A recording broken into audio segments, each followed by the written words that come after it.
José e Maria decidem ir para Belém por causa do recenseamento romano. Então eles vão numa carroça de carona com uma caravana que estava fazendo aquele mesmo trajeto.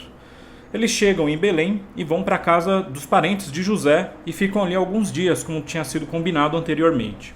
Maria estava grávida e, passado ali algumas semanas, a criança nasce. Então, no dia 21 de junho do ano 4 a.C., nasce Jesus em Belém.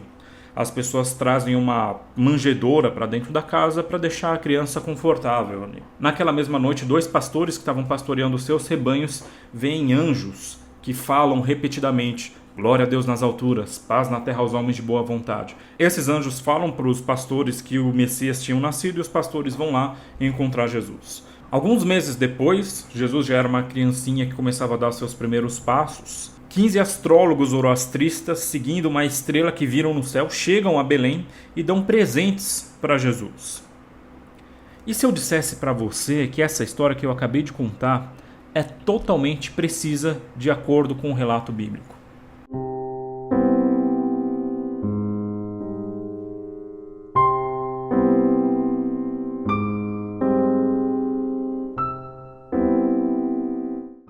Em primeiro lugar, a gente tem aquela ideia de que a ida de José e Maria para Belém foi uma ida muito difícil, uma viagem muito complicada, porque Maria estava muito grávida e eles foram em cima de um jumentinho ali tropeçando no caminho.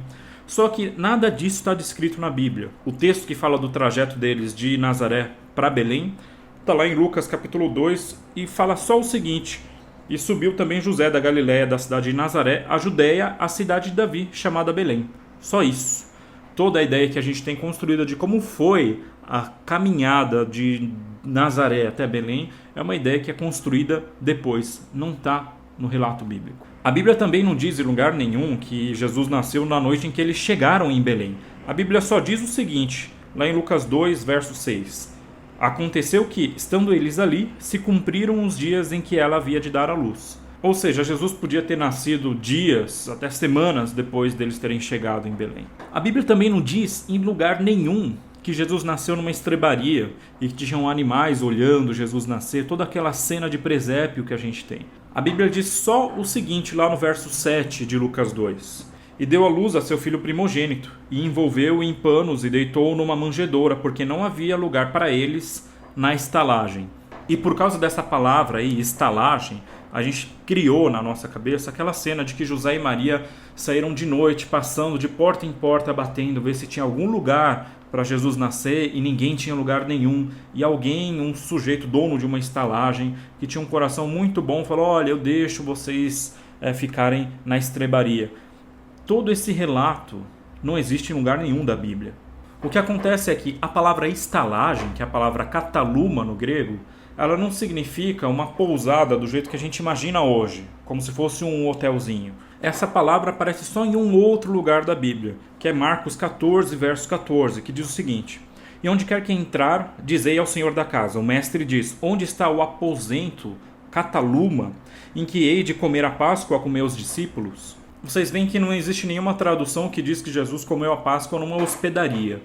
Acontece que a palavra kataluma, ela se refere a um aposento grande da casa, normalmente o lugar onde você recebia visitas. Como José teve que ir para Belém para fazer o recenseamento, provavelmente Belém era a cidade da sua família, e ali ele devia ter alguns familiares. E é muito possível que Jesus tenha nascido na casa de parentes de José, dentro da kataluma, dentro desse aposento da casa onde você tem visitas. E o texto diz que, como não havia lugar para colocar Jesus dentro da kataluma, desse aposento, eles pegaram uma manjedoura. Provavelmente eles pegaram a manjedoura que ficava do lado de fora da casa, onde os animais ficavam ali, e colocaram dentro da casa para colocar a criança em cima. Só isso. O nascimento de Jesus também não aconteceu no dia 25 de dezembro, né? Isso todo mundo sabe.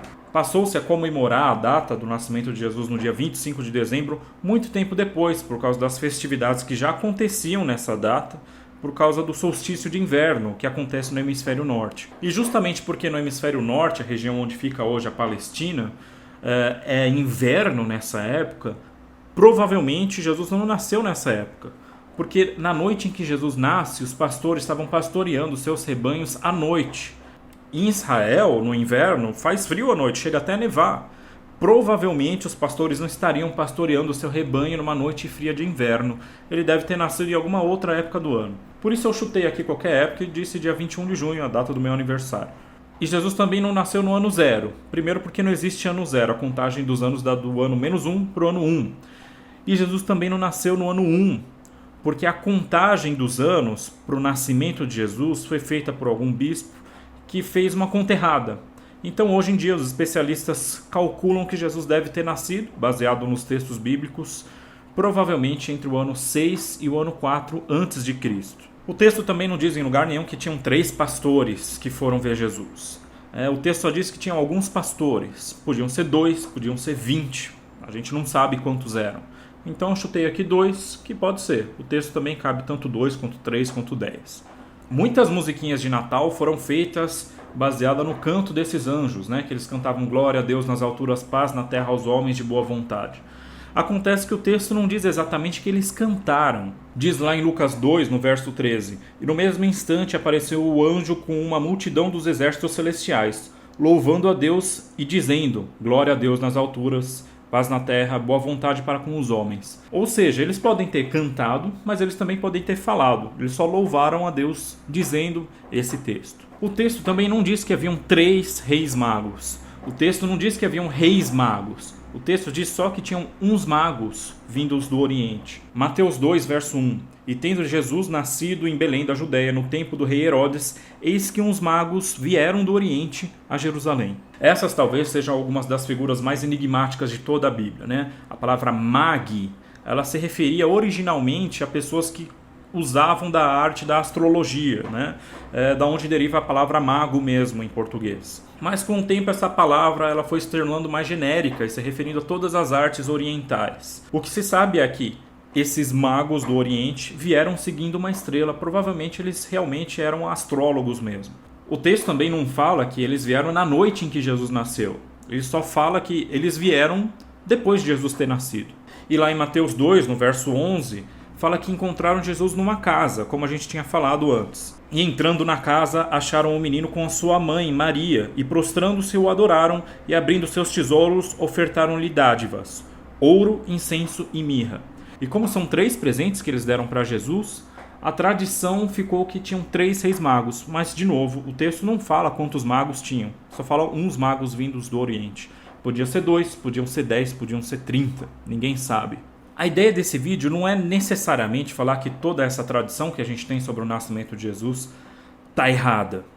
A tradição pode estar certa ou pode estar errada, porque a tradição conta uma história que não está no registro histórico mais confiável que se tem, que é o registro dos evangelhos. Não existe outro registro histórico sobre o nascimento de Jesus tão próximo da data do nascimento de Jesus e que seja tão amparado pela história.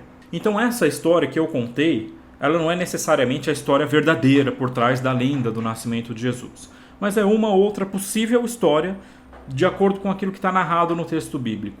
O importante, o objetivo desse vídeo é falar o seguinte: a gente lê às vezes a Bíblia com uma história já montada na nossa cabeça. E quando a gente lê, a gente tem certeza que a gente está lendo aquilo que a gente já conhece sobre o texto.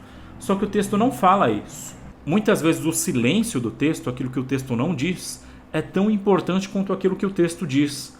Porque às vezes no silêncio do texto, no que o texto não fala, no que o texto não explica, a gente coloca um monte de tradições e acha que aquilo está escrito no texto. Portanto, da próxima vez que você for ler a Bíblia ou qualquer outro texto, é importante você ter em mente quais são os pressupostos que eu tenho sobre esse texto. E tenta abrir mão desses pressupostos, tenta considerar só aquilo que está escrito mesmo. E o resto você considera como aberto. Pode ser assim ou pode ser de outro jeito. Mas apesar de tudo isso, eu gosto do Natal, eu gosto de presépios, eu gosto de árvore de Natal, eu gosto de comer chocotone e todas essas coisas, né? Simplesmente porque é bacana, porque é uma tradição legal. A história tradicional do nascimento de Jesus pode não ter sido exatamente precisa de acordo com o que realmente aconteceu, mas ninguém sabe como realmente aconteceu. Então essa história está valendo, então não tem problema. Então, Feliz Natal para você.